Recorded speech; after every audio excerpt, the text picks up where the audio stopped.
de março de 2016. Num jogo maluco, Palmeiras sua sangue para derrotar os argentinos do Rosário Central com gols de 2 argentinos. Assume a liderança do Grupo 2 da Libertadores e dá uma sobrevida ao professor Marcelo Oliveira. Fora do estádio, torcidas de Palmeiras e Rosário dão exemplo, convivem em paz e fazem festa juntas. Domingo tem clássico na Vila pelo Paulistão. Negando o favoritismo, o Santos se prepara com força máxima para clássico contra o Corinthians. Reservas treinam com bola, titulares correm em volta do campo. Domingo contra o Santos na Vila pelo Campeonato Paulista, o Corinthians deve ter time alternativo. São Paulo não poupa ninguém diante do São Bernardo pelo Paulistão e foca as atenções na Libertadores quinta-feira que vem diante do River Plate. Olá, olá! Muito boa noite. Foi sofrido, foi suado, encharcado, por que não dizer, né? Depois de um primeiro tempo debaixo de muita chuva no Allianz Parque, o Palmeiras parou de jogar na etapa final e sofreu uma grande pressão do Rosário Central. Apesar disso, conseguiu conquistar a primeira e importantíssima vitória em casa na temporada. Veja aí na reportagem do Alexandre Silvestre. Foi um dos jogos mais malucos que eu já vi na minha vida, com 36 mil pessoas lotando as arquibancadas do Allianz Parque, agonizando numa partida de 2 tempos bem distintos. Na primeira etapa, com muita chuva, o Palmeiras foi melhor. Atacou, agrediu, colocou a bola na trave, até que Cristaldo, que foi escalado entre os titulares, brigou com a zaga adversária, com a poça de água e meteu a bola lá dentro. A gente tem que estar sempre ligada para quando o professor coloca em campo, porque uma das maneiras para você demonstrar que quer jogar, cada vez que toca entrar 10, 5 minutos, 20, 30 minutos, você tem que estar ligado e demonstrar para ele que você está querendo e está querendo jogar. No segundo tempo a história mudou, o clima também, a chuva diminuiu, o campo deu uma bela secada e o Rosário Central colocou o Palmeiras na roda. Amassou o Verdão, que se perdeu no tático, na técnica, no físico, na concentração. Mas aí entrou em cena o goleiro Fernando Praz, que pegou quase tudo, inclusive um pênalti. Um pênalti é quase gol, né? A chance de ser gol é 80%, 90%. Mas eu tinha algumas indicações de pênaltis dele, só que ele variava muito. Eu só não podia sair antes, para se ele batesse no meio conseguisse defender com o pé. E também não podia demorar muito para sair, porque se ele bater no canto eu não chego. Acho que eu consegui ter a frieza para segurar até o último minuto e conseguir chegar na bola ainda. E nos acréscimos entrou em campo aquele velho chavão do futebol. Quem não faz, toma. Num raríssimo contra-ataque, Alione limpou a defesa, cara a cara, tocou no canto, fez o segundo gol do Palmeiras. 2 gols de argentinos derrotando a equipe argentina do Rosário Central. Vitória essa que coloca o Palmeiras na liderança do Grupo 2, 2 pontos à frente do segundo colocado e um resultado que dá uma sobrevida para o técnico Marcelo Oliveira, que no final da partida, ao entrar em conflito com a comissão técnica do adversário, foi expulso pela arbitragem. Foi talvez um sofrimento desnecessário. O grande problema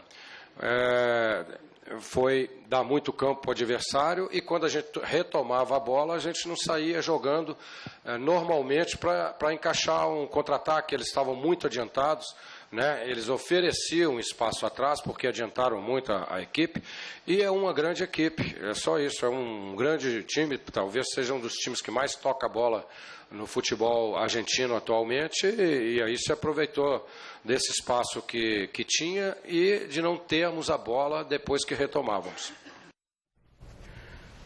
Grande noite para você que acompanha o Gazeta Esportiva. O primeiro tempo foi um pouco mais equilibrado. A chuva atrapalhou muito, a bola não rodava. Tanto que o gol do Cristaldo foi um gol na base da raça argentina, brigando pela posse de bola o tempo todo, driblando as poças d'água e acabou fazendo 1-0 para o Palmeiras, mas foi um jogo equilibrado. No segundo tempo, a minha leitura é muito parecida com a do Marcelo Oliveira. O Rosário me impressionou, diga-se de passagem. Um time que toca muito bem a bola, você via o jogo, a sensação que você tinha é que o Rosário estava jogando em casa e que tinha um homem a mais em campo, porque só dava Rosário, a posse de bola era do Rosário, e o Marcelo fez a mesma leitura que eu. Tem o mérito do time argentino, que pressionou o time do Palmeiras, que teve que recuar um pouco mais, e aí faltou a calma ou talvez a qualidade necessária para colocar o time no contra-ataque. O Palmeiras não acertava passes. Trocava 2 passes certos, no terceiro já perdia a bola. E aí perdia essa bola, o Rosário retomava e além da volúpia, da sede de ofensiva, era um time também que marcava muito bem, que brigava pela posse de bola. O Palmeiras praticamente não viu a cor da bola no segundo tempo e o resultado de 2-0 nem de longe diz o que foi o jogo. O segundo gol marcado pelo Alione, o Rosário está praticamente todo lá na frente buscando o gol. Tanto que, apesar do gol do Cristaldo, apesar do gol do Alione, o nome da partida para mim foi o Fernando Praz. O Fernando Praz estava tão inspirado, mas tão inspirado que quando aconteceu o pênalti, confesso que eu pensei, essa inspiração só vai dar uma coisa, defesa do Fernando Praz. E não foi uma defesa qualquer, foi uma defesa importante e também, claro, facilitada pelo estudo do adversário, coisa que nem todo mundo faz. O Rosário te impressionou também, Alberto Helena Júnior? Boa noite. Boa noite. Não, o que me impressionou foi o Palmeiras. O Palmeiras, no segundo tempo, foi qualquer coisa de inacreditável. Não acertou um mísero passe. Não, estava ganhando o jogo de 1-0, jogando em casa, 36 mil pessoas apoiando. Mínimo é jogar a bola, passar, o que disse o Marcelo lá, passar a bola de um para o outro, coisa que parece que é uma tragédia, é uma grande novidade no futebol brasileiro, o que é elementar. Né? E o Palmeiras foi lá para trás, deu espaço. Ora, com espaço, qualquer time mediano, no caso do Rosário, inclusive, está com várias reservas, né? Mas é um time que está lá disputando o título argentino, ele foi para cima. E criou um monte de oportunidade. Era para ter sido 4-1 no final do jogo, 4-2 com o gol do Alione, que nem teria saído. Mas o técnico Marcelo até que conseguiu dar uma ajeitadinha, uma garibadazinha no time quando botou o Alione e o Marques, né? O Rafa Marques. Porque precisava de alguém que segurasse um pouco a bola lá na frente, né? E foram exatamente os dois que produziram a jogada do segundo gol já na Bacia das Almas. O Palmeiras é impressionante, parecia um time de várzea, sem o menor controle tático, técnico e emocional. Time perdidaço. Eu nunca, raramente eu vi um time jogar tão mal como esse segundo tempo do Palmeiras. E consegue vencer por 2-0. Graças ao Fernando Praz. Que inclusive pegou, além de um pênalti, imagina você dizer isso. Ele fez defesas incríveis. Ele fez mais 4 ou 5 defesas impressionantes. Teve uma jogada, num lance só, ele defendeu, fez 2 defesas providenciais e no intervalo entre uma e outra, o Lucas salvou a bola em cima da risca. Quer dizer, olha, meu Deus do céu, viu? Bom, e desde as primeiras horas da quinta-feira, a torcida do Rosário Central já se concentrava ali nas imediações do portão de entrada dos visitantes do Allianz Parque. E existia o temor de que não houvesse ingresso para todos esses torcedores. Mas poucas horas antes do jogo, o que se viu foi um cenário bem diferente, que deveria ser regra, né? Em todas as partidas de futebol. Torcedores das duas equipes festejando juntos, em clima bom e harmonia. A reportagem é do Alexandre Silvestre.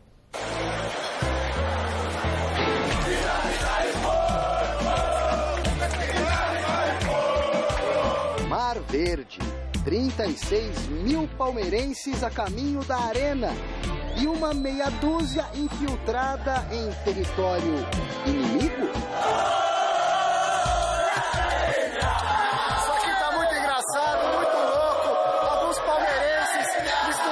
Aos índias do Rosário Central, fazendo uma verdadeira bagunça, se confraternizando na porta do Allianz Parque antes do jogo pela Libertadores.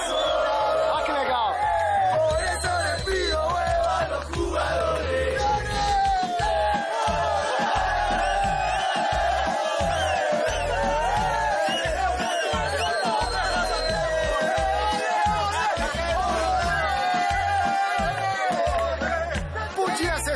assim, né? Fala sério. Palmeirense que ensina. Vamos ganhar, porco! Vamos ganhar, porco! Vamos ganhar, porco! Palmeirense que aprende a torcer como os índias do Rosário Central.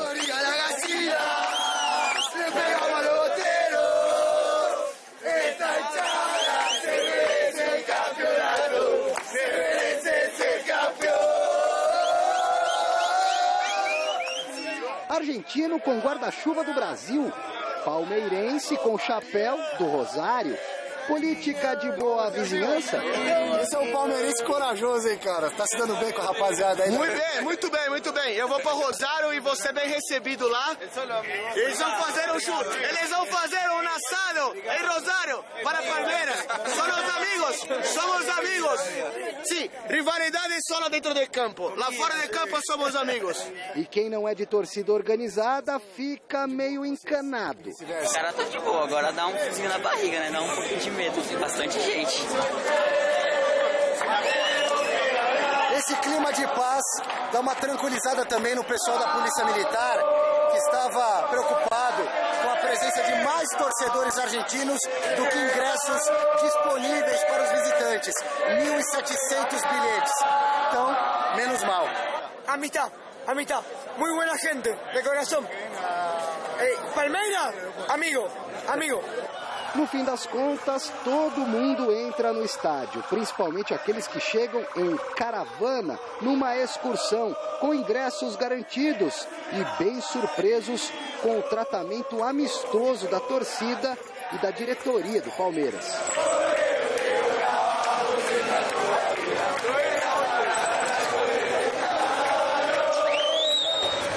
Como foi, senhor, o caminho até o estádio do Palmeiras? Tranquilo?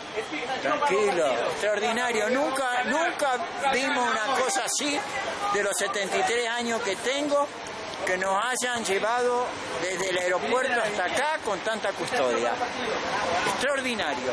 Clima melhor impossível, exceto pela chuva, mas graças a São Pedro.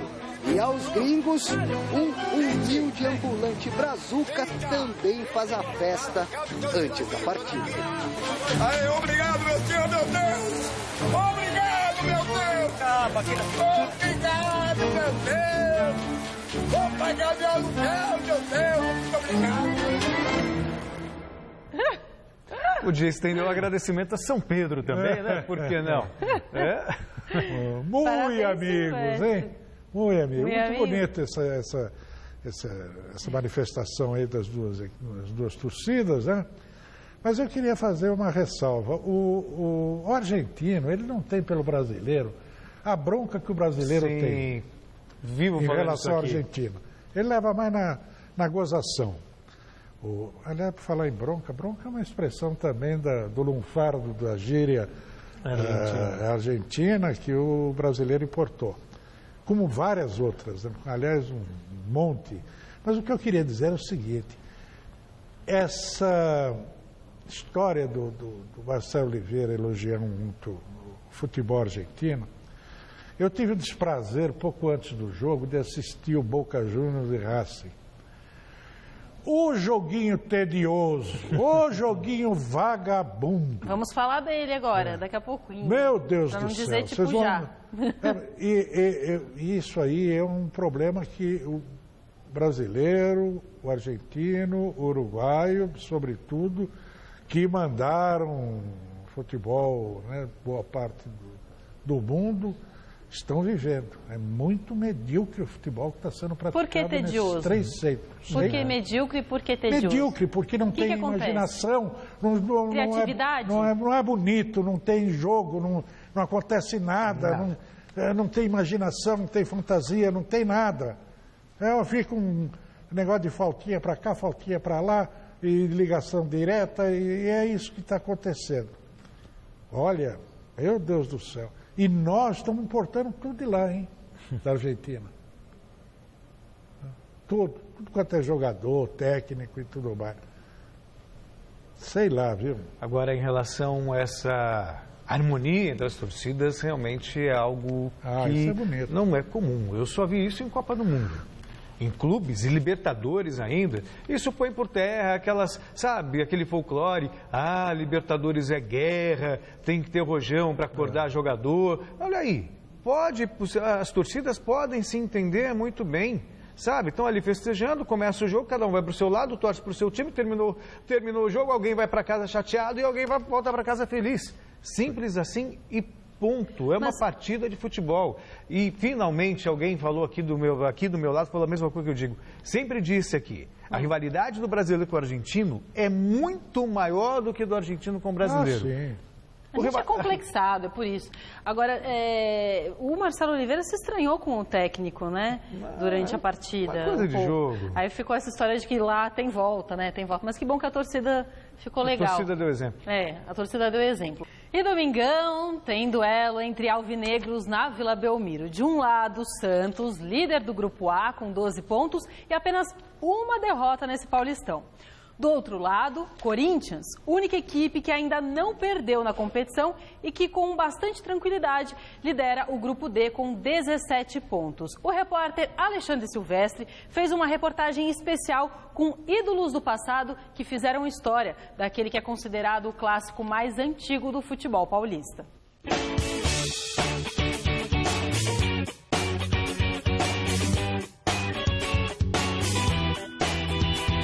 Corinthians e Santos é o clássico paulista mais antigo. Um capítulo à parte é o tabu. Que tabu, hein? Aquilo ali já acabou faz tempo, já terminou isso aí. Coutinho finge que não é com ele. Até que... a gente batia neles. A gente deitava e rolava. Na realidade, naquela época, o Corinthians era freguês. E tudo começou com Pelé? Não, nada disso. Eu, principalmente, nunca perdi pro Corinthians, porque quem começou o tabu, 56, fui eu na Vila Belmiro 1-0, dali que começou o tabu. O Pelé, então, quando jogava contra o Corinthians, eu vou te contar, ó, baixava um santo nele que eu vou te contar, viu? Às vezes o Pelé vinha numa fase, se é que ele teve uma fase, sem fazer gols, né? Mas quando chegava contra o Corinthians, ele comparecia, ele quase sempre fazia gols e gols muito bonitos. Quem sentia muito isso eram os próprios jogadores do Corinthians, que sentia muito peso, a responsabilidade de jogar com o Santos Futebol Clube. Nós tínhamos mais time que o Corinthians. Nós não tínhamos na época a grande torcida que nós temos hoje, né? Que pode até dividir qualquer campo com o Corinthians e tal. Mas o Corinthians vinha naquela ansiedade de todo time que não ganha do outro. O Corinthians já era grande time que levava muita gente no estádio, torcedora símbolo e lisa, né? Ela pegou individualmente cada jogador do Corinthians que saía do vestiário, ela pegava e estapeava. Você não tem vergonha na cara? Devia ter ganho o jogo. Após 11 anos, com gols de Flávio e Paulo Borges, o Corinthians finalmente quebrava o tabu. Paulo Borges pegou um chute que nunca mais na vida dele ele vai pegar. Não, isso é brincadeira nossa que a gente faz. Mas foi o único jogo que perdi pro Corinthians, foi o do tabu. Chegou o dia do tabu, que foi quebrado o tabu, o Corinthians ganhou da gente, esse jogo eu já não estava jogando, mas realmente era fascinante jogar contra o Corinthians. A Fiel merece refrescar a memória com boas lembranças também. Vamos equilibrar a reportagem. Wilson Mano não se esquece de um Corinthians e Santos da década de 80. É um momento especial. Talvez seja a semifinal, né, do Campeonato Paulista de 87. Saiu o Rodolfo, tocou, defendeu, Edmar, gol! Gol do Corinthians! É o 5º gol, o 4º de Edmar. Foi uma surpresa grande até para nós também, apesar que a gente vinha embalado, né? E depois o segundo jogo foi 0-0, nós fomos para a final e aí tivemos a infelicidade de perder a final para São Paulo. Márcio Bittencourt, então... Corinthians e Santos marca muito na minha vida porque foi meu primeiro pontapé como profissional. Joguei de lateral direito contra o Santos. Santos de Serginho, aquele timão do Santos, né? E foi a minha primeira vez que eu entrava a jogar profissional como lateral direito, no lugar do Edson, que tinha se machucado. Tem mais, e mais recentes. Gol antológico de Ronaldo Fenômeno. Fez o corte, Ronaldo, por cobertura, pintou golaço, e que golaço! De placa de Marcelinho Carioca em pleno Urbano Caldeira. Que jogada, que golaço, golaço, golaço, golaço, golaço, gol do Corinthians! E de Ricardinho, cirúrgico no apagar das luzes, levando o Corinthians à final de mais um Paulista. E assim por diante, ao longo dos tempos. Corinthians e Santos, Santos e Corinthians, o clássico mais antigo do futebol paulista, vai rolar novamente. Até o próximo episódio, pessoal!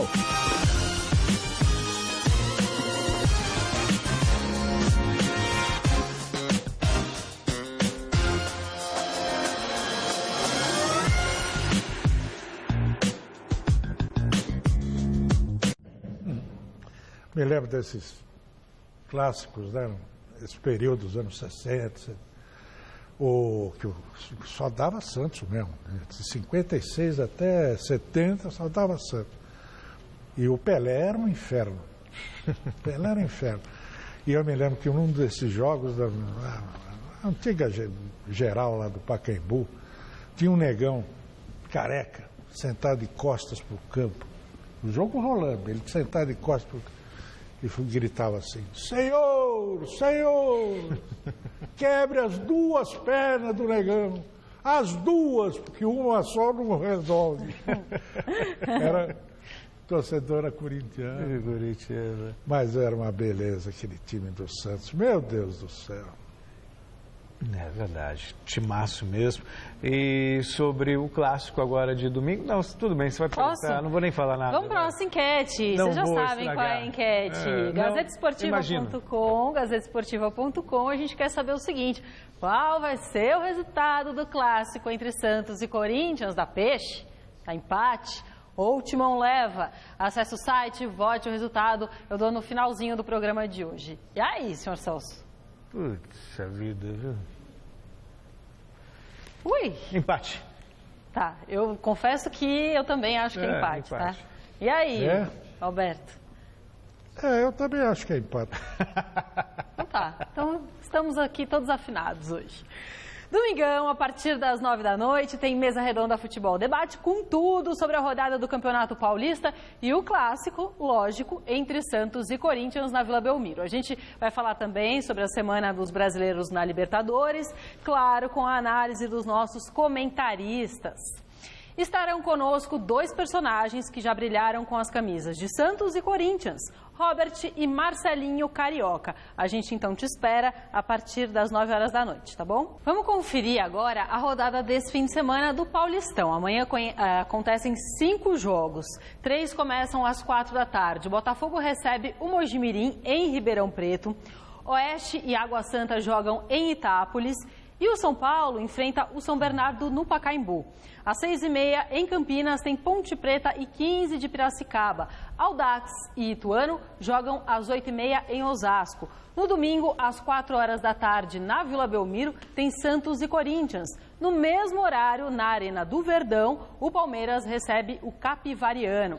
Às 6h30 serão realizadas mais 3 partidas. Rio Claro e Linense jogam em Limeira. O Red Bull Brasil enfrenta o São Bento no Moisés Lucarelli, em Araraquara. E a Ferroviária encara o Novo Horizontino. Em situação bastante delicada no Paulistão, o São Bernardo tem parada complicada contra o São Paulo neste final de semana. O aniversariante, nosso repórter Vinícius Rodrigues, acompanhou o último treino do Tigre do ABC antes da partida. Na lanterna do Grupo B do Campeonato Paulista e na zona de rebaixamento da classificação geral, o São Bernardo vê no jogo de amanhã uma ótima oportunidade para se recuperar. Porém, os comandados de Sérgio Soares não terão vida fácil. E o momento que nós vivemos também, um momento delicado, um momento onde a gente precisa pontuar E você enfrentando um adversário que tem grandes jogadores, que tem o privilégio de poupar um time inteiro e ter outros atletas de muita qualidade, e esse é o grau de dificuldade que nós vamos ter amanhã. E um dos responsáveis aqui do São Bernardo para passar pelo São Paulo é um velho conhecido da torcida são paulina, o meio-campista Marcelo Canhete, argentino. Qual é o sentimento de enfrentar o seu ex-clube e quais as dificuldades que essa partida pode trazer para o São Bernardo, Canhete? Então é uma sensação estranha, né? Nunca, depois de sair do São Paulo, nunca me enfrentei contra o clube, né, que eu joguei. E eu estou motivado. A gente sabe que São Paulo é um grande clube, talvez não esteja num momento muito bom, mas não deixa de ser grande, né? Então tem que ter muito cuidado. Eu tenho ele como um jogador diferente, né? Um jogador de altíssimo nível que também pode desequilibrar no lance. O meio-campista argentino Canhete atuou com a camisa do São Paulo em 23 oportunidades e marcou um gol no período em que lá esteve. E o jogo de amanhã é o momento de reencontrar um velho amigo da época tricolor. 2 meias armadores, um brasileiro, um argentino, o Ganso e o Canhete. Quem que vai levar melhor nesse duelo aí? Eu acho que vou levar eu, né? Vou tentar ser mais usado. O Ganso é um craque, né? Não tem palavras, mas eu também preciso mostrar meu futebol, mas vamos ver o que acontece. Eu estou muito confiante. E no São Paulo, o técnico Edgardo Balsa deve colocar em campo o que tem de melhor. Boa sorte para enfrentar a equipe do ABC Paulista. A reportagem é do Felipe Esboril. Poupar ou não poupar? Eis a questão. Assim está a cabeça do técnico Edgardo Balsa, que não fez drama e nem precisou encenar nada para definir os 11 jogadores que enfrentam neste final de semana o São Bernardo pelo Paulistão. O rodízio que ele está fazendo, eu acho que está sendo essencial para a equipe, por causa que muitos jogadores querem jogar, né? Mas só tem vaga para 11 na linha, então sabemos que é difícil, mas o rodízio está servindo para ver a característica de todo mundo dentro de campo. As mudanças contínuas feitas pelo treinador em jogos seguidos podem até atrapalhar um pouco a cabeça de quem está em campo, mas tudo isso tem um motivo especial. Eu acho que o jogador quer jogar, quer se sentir bem dentro de campo, então eu acho que depois do jogo nós sempre temos um descanso, né? A gente corre um pouco, mas depois descansa, então eu acho que não atrapalha não, nosso desempenho dentro de campo não. A questão maior fica por conta do próximo compromisso do São Paulo, na Libertadores da América, quinta-feira que vem contra o River Plate em Buenos Aires. Diferentemente do rival Corinthians, que é líder do Campeonato Paulista e tem um clássico no final de semana, o São Paulo vai com força máxima diante do São Bernardo, com tudo o que tem direito, inclusive com o zagueiro Lugano, que treinou entre os titulares na manhã desta sexta-feira. Conversas atenciosas com o professor Paton e toda a defesa, que nesta manhã ganhou uma boa notícia: a convocação de Rodrigo Caio para a seleção olímpica. Bate-papo com quem se estranhou no passado e agora está tudo bem. O clima está bem melhor. Está um pouco mais leve, né? Eu acho que os resultados quando vem, eu acho que tira um pouco do peso. Então, acho que a gente ainda está com peso nas costas ainda, por causa que a gente tem que, pela Libertadores, a gente tem que buscar um resultado fora de casa, que não é impossível. Então, acho que depois desse jogo, acho que decide um pouco se a gente vai estar mesmo com o peso ou vai tirar ele de vez das costas.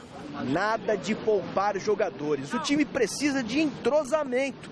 O negócio é atropelar os adversários, para que o público aplauda de pé. Mais uma atuação do tricolor nos palcos por aí. Para jogar com o River Plate, a gente tem que jogar com raça e bastante atenção e não cometer falhas desnecessárias. Digno desses aplausos aí? Você se lembra quando o São Paulo jogou assim, que fez por merecer esse? Não lembro, faz tanto tempo. Eu me preocupo, inclusive, com a visão que o Balsa, né? Ele, Paton, que está aí, parece, orientando a tropa, e a visão que ele tem do futebol e a percepção dos jogadores que devem jogar onde, quando, por quê. Por exemplo, esse negócio de achar que o Rogério, que é um velocista, um jogador de incisivo, atacante, claro, nato, né? Sem nenhum poder desportivo, de lançamento, de passe e tal, achar que esse jogador pode ser um substituto Ganso, um meio armador. Ele declarou isso e pôs em campo essa experiência. Mas o Centurion é o titular absoluto dele. O jogador que está aí há mais de um ano, jogou bem 10 minutos na última partida. Chutou uma bola na trave e deu um cruzamento para o Caleri. Então eu me assusto um pouco essa falta de percepção do treinador do São Paulo, porque isso impede, claro, a evolução do time, né? Mas vamos ver, quem sabe eu esteja errado e ele certo. Eu estava tentando puxar na memória, quando eu me lembro que o São Paulo jogou bem, eu me lembro de 2 jogos. Um primeiro tempo contra o Vasco, lá em São Januário, que era o Osório, o técnico. O São Paulo abriu acho que 3-0. Não foi nem no Rio, foi Brasília, abriu 3-0 o jogo, mas era o Vasco isso quase caindo. No ano passado. No ano passado. E uma partida contra o Atlético Mineiro também. São Paulo tomou gol, perdeu o jogo, mas também jogou, criou umas 5, 6 oportunidades e tal. Foi o que me veio na memória, ainda com boa memória sua, hein? Consegue lembrar dessas coisas? Eu já falei isso para ele, eu já até sonhei com isso uma vez. Eu sonhei que que a gente estava numa reunião de pauta e que todo mundo estava tentando lembrar de um jogo, estava com um monte de anotação, todo mundo com anotações, e ele sem anotação lembrou do jogo. Mas eu já fui melhor nisso. Eu sei que... É gozação, velho. Não, mas eu acho a memória dele boa. Eu não estou gozando, brincando, não. No Palmeiras, obviamente, não podia ser diferente. A vitória de ontem trouxe alívio para o ambiente na academia de futebol. Fernando Gavini acompanhou a reapresentação do Verdão. A vitória foi suada, sofrida. Não foi fácil segurar a pressão do Rosário Central no segundo tempo. Mas, finalmente, o Palmeiras voltou a vencer. Por conta disso, o ambiente por aqui é de alívio, já que o técnico Marcelo Oliveira corria risco de demissão em caso de derrota. Voltando ao trilho das vitórias, o cargo dele não vai estar exposto. A pressão sempre vai existir, porque Palmeiras, time grande, pressão existe, mas acho que se jogarmos com vontade, dedicação e raça, todos os jogos dentro de campo, nós conseguimos sair com a vitória. Apesar do resultado positivo, ninguém aqui no Palmeiras gostou 100% da atuação. Depois de um ótimo primeiro tempo, o Palmeiras foi dominado na etapa final e só conseguiu, na garra, garantir o resultado positivo. Na entrevista coletiva, Thiago Martins revelou o que disse o técnico Marcelo Oliveira aos jogadores. Deu um chacoalhão para que entrássemos com mais vontade, mais determinação, mais garra dentro de campo para que saíssemos com resultado positivo. E no final do jogo, ele chegou e falou: parabéns pelo primeiro tempo, conseguimos sair com o resultado, mas precisamos melhorar algumas coisas no segundo. Como vocês todos viram que recuamos bastante e que agora vamos trabalhar para que isso não aconteça mais. O Palmeiras volta a jogar neste domingo, às 4 horas da tarde, no Allianz Parque, pelo Campeonato Paulista, contra o Capivariano, que é a pior equipe da competição até agora. A tendência é que Marcelo Oliveira utilize nesta partida uma equipe alternativa, priorizando o jogo de quarta-feira contra o Nacional do Uruguai pela Libertadores. Da Academia de Futebol, Fernando Gavini. Nosso contato agora é, adivinha com quem? Alexandre Silvestre, sim, que está nesse momento no CT Joaquim Grava acompanhando a preparação do Timão para o clássico do fim de semana. Boa noite, Silvestre. Boa noite, Anitta. Boa noite, pessoal ligadinho no Gazeta Esportiva. Ontem e hoje, apenas os reservas treinaram com bola aqui no CT Joaquim Grava. Os titulares ficaram na academia e nesta tarde dando voltinhas no gramado. Um trabalho físico específico, mas o Tite define mesmo o time que enfrenta o Santos domingo na Vila Belmiro pelo Campeonato Paulista no trabalho tático de amanhã. Na coletiva de imprensa, fizeram parte aqui da entrevista o técnico Tite, o Antônio Carlos Fedato Filho, que é o fisiologista do Corinthians, e o Danilo. E eu tentei pegar o Tite na curva a respeito dessa escalação alternativa para o Clássico. E o professor saiu pela tangente e empurrou a bucha para o entrevistado ao lado dele. Vejam. Se o jogo de domingo fosse contra o Cerro Porteño Libertadores no Paraguai, você escalaria o time que você pretende mandar a campo contra o Santos, esse time, digamos, alternativo? Nós avaliamos sequência de jogos também de cada atleta. Para muitos atletas vai ser o quarto jogo e quarta que vem o quinto jogo consecutivo numa sequência de quarta e domingo. Independente do jogo que for, nós temos que avaliar essa recuperação, esse tempo entre um jogo e outro e o estado do atleta. Isso daí é passado, essas informações para o Tite. A gente não adianta expor também o atleta a uma condição imprópria para ele, uma condição desfavorável que pode afetar o desempenho dele durante uma temporada, de repente, para um jogo só. Essa sequência de jogos é importante a gente ter essa ideia, porque quarta e domingo o tempo de recuperação é muito curto. Normalmente o jogo de domingo para quarta ele vai não completamente recuperado para a quarta. Esse acúmulo vai levando, aumentando o risco de lesão do atleta cada vez mais. Quando eu visitei o Arsenal, a pessoa que mede a intensidade dos trabalhos, o preparador físico, ele mostrou um painel e aí ele começou a mostrar os jogos. Ó, primeiro jogo a gente foi vencer o Clássico. Segundo jogo, quarta, sábado, lá eles também jogam de quarta e sábado. Ó, no segundo jogo teve, no terceiro tal, no quarto teve. Aí no quinto jogo a gente fez a mesma escalação. Quando começou o jogo, eu olhei para o lado e falei assim, ó, nós estamos descoordenados, o outro time está, porque ele vinha descansado. Esse cuidado e essa informação, tu fez uma pergunta que ela possa educar quem está nos ouvindo também, de buscar informações. Ele disse, ó, o nosso declínio foi assim, ó, acentuado. Então esse cuidado nós temos, quarto, quinto, sexto jogo, acaba batendo um declínio técnico, físico, inevitável. Então, a gente tenta cuidar. Mas há exceções nesse procedimento. Se fosse uma partida decisiva, por exemplo, dava para correr o risco. Sim. Bom, o Tite confirmou apenas um jogador entre os titulares, entre aspas, para o Clássico contra o Santos, domingo na Vila Belmiro, 4 da tarde, Campeonato Paulista. O Timão líder isolado do seu grupo na competição e líder isolado também na computação geral de pontos. É o Danilo. O Danilo joga ou na meia ou de centroavante. No coletivo de ontem, eu vou dar aqui o time base que o Tite colocou em campo, pode ser inclusive uma base para o jogo do final de semana. Preciso de óculos, pessoal, a coisa está complicada. Matheus, Edilson, Balbuena, Wilson, Arana, Williams, Romero, Maicon, o Alain Mineiro, Luciano e Danilo. Boa noite. Boa noite, precisamos, viu? Por isso eu estou com a minha lente aqui. Para você, se precisar. Eu disse ontem até que seria o time que começou a temporada, mas você tem aí o Wilson, você tem aí o Alain Mineiro, o Balbuena, o Luciano que está voltando também, é jogador importante. Ainda assim, é um time competitivo. É um time competitivo, dá para encarar o Santos, sim. E essa questão de ficar explicando por que não põe titular, porque não põe, eu acho que já é uma coisa também que nem precisa mais. É tão comum na Europa e aqui fica essa celeuma. Você tem um elenco e a gente tem que partir do pressuposto que tem um elenco de qualidade, deveria ser assim. E o técnico escala os jogadores de acordo com a necessidade dele.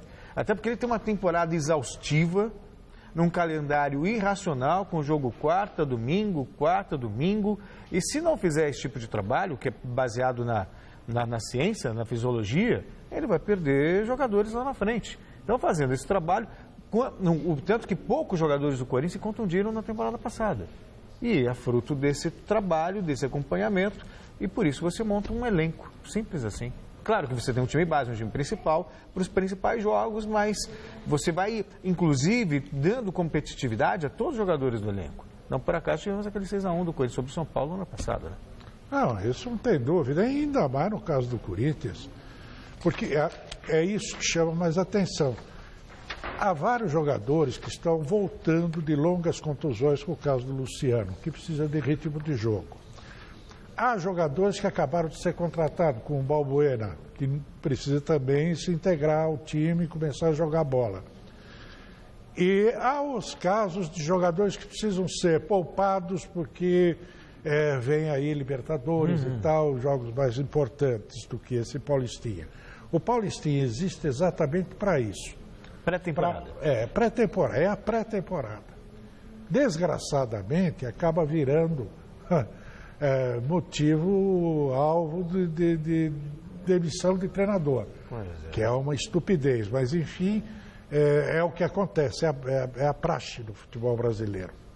Mas, de qualquer maneira, o Corinthians ele está conseguindo fazer essa transição do time campeão para um novo time, né,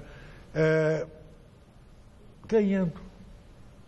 E isso é que é importante, porque isso dá pelo menos estabilidade emocional, que é muito importante. No futebol, e que o treinamento é muito reduzido, o tempo de treino é pequeno, não se treina muito no Brasil e, consequentemente, é preciso que o jogador entre em campo com mais confiança no seu potencial, mais confiança no trabalho do companheiro, né, porque eles não têm aquele entrosamento.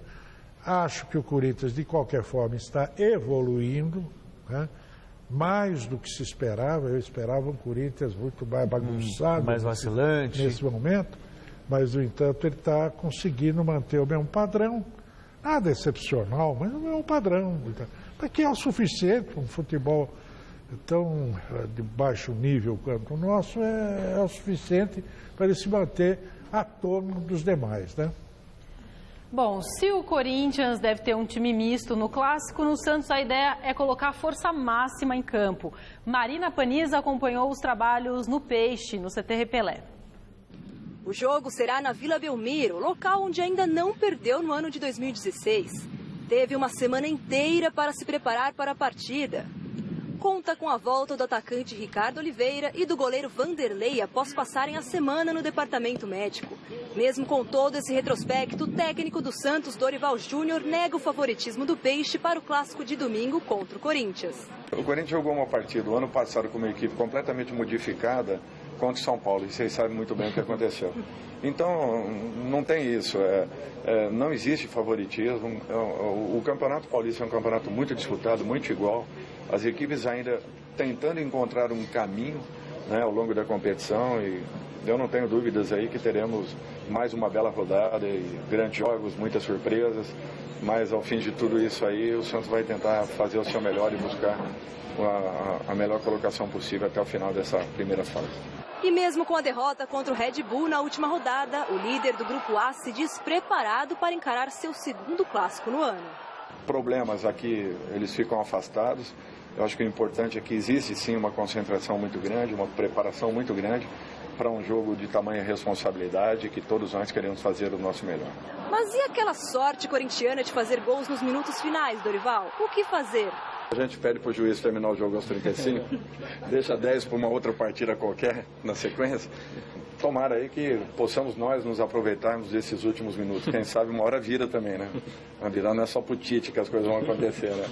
Se ontem foi dia de convocação para Ricardo Oliveira e Lucas Lima, hoje foi a vez de Zeca, Thiago Maia e Gabriel serem chamados para a seleção olímpica, para os amistosos contra a Nigéria no dia 24 e a África do Sul no dia 27. A alegria dos jogadores, dor de cabeça para o técnico Dorival Júnior, que terá 5 desfalques importantes por pelo menos 3 partidas do Paulistão. Para o nosso dia a dia, para treinamentos, nesse sentido aí, pode ter certeza que estaremos sendo penalizados, como aconteceu o ano passado, nos momentos mais importantes, né, de definição de 2 competições, onde nós, em 3 oportunidades, perdemos 4 jogadores que seriam fundamentais ali naquele momento. Mas eu fico muito feliz de ver a equipe do Santos com um trabalho organizado, com um trabalho definido, as coisas acontecendo.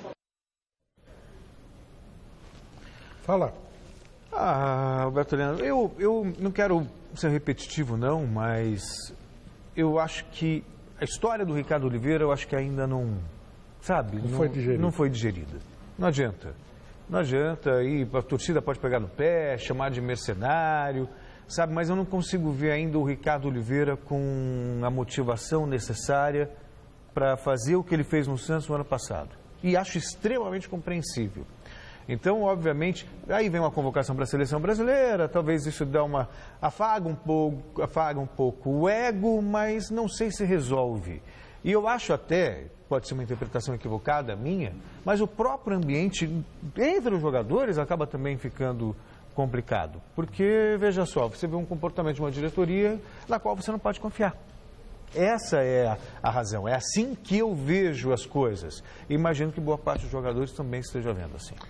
E sobre isso, o fato de que o Santos está com problema de pagamento de salário, etc. e tal, isso tudo complica. A verdade é que este ano o Santos não evoluiu, ao contrário, ele deu um passo atrás. Ele vinha muito bem no ano passado, crescendo com a garotada, perdeu alguns jogadores muito importantes, como o Marquinhos Gabriel e o Giovânio. Não repôs a altura. O Paulinho foi uma tentativa e parece que não está se dando bem. O Ricardo Oliveira, antes mesmo dessa história da China e tal, ele já não vinha jogando bem. É verdade, não estava não. Já não vinha jogando nem o Lucas Lima. O Lucas Lima também não está jogando naquele nível do ano passado. Mas ainda assim é o principal jogador do Santos, é quem organiza tudo ali. E eu não sei como é que... E já estão começando a cochichar aquela história do Dorival. Wagner Mancini, não sei o quê. Quer dizer, sabe, é de doer. É de doer o que esses caras conseguem fazer. São metidos a entendidos de futebol. Só vaidade. Resultado final da nossa enquete no site gazetesportiva.com. Qual vai ser o resultado do clássico entre Santos e Corinthians? Santos vence, 46%. Joga em casa, time titular. Faz sentido. E a gente volta a se encontrar domingão. Cansada, bem? Um pouquinho. Domingão no Mesa Redonda, beleza? Bom final de semana para você. Tchau, gente.